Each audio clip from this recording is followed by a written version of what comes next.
Have you ever thought about, like, is there child support in your dynamic?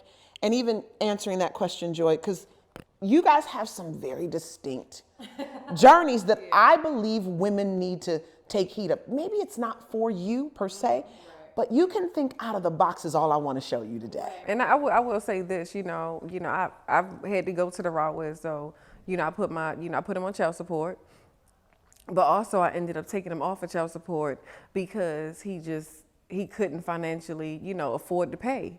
And then, he got arrested, in the midst of that, and they was going to find out that the money was in the, he had a child support in the rear. So when you find, I didn't want them to, it's even worse. So they will keep you, until, and the child support got up to about 25, 30 grand at this point. So they will keep you until you pay that money. And I knew he didn't have it. So I'm like, no, I ended up just taking him off of child support, and we was able to come up with an agreement where so we communicate, whatever our needs are, we met, and we just have a better relationship. I was just about to ask, did that make your relationship better? Was going to be my question. That's the biggest thing is the communication. It made it so much better. But before then, when I had him on child support, our relationship was so toxic where we couldn't even have a conversation over the phone because it was about the money. And guess what? Not only just the money, his driver's license, his passport, everything that he tried to do was in, or just, it was it was locked up. He couldn't do anything. So for me, if I'm calling about anything,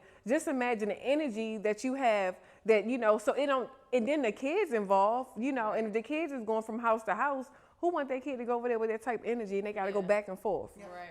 Just back and forth. Alone. So the energy alone, it was not worth it. So now I'm so thankful. I mean, it's such a blessing because we so much at a peaceful place, and our relationship just as friends.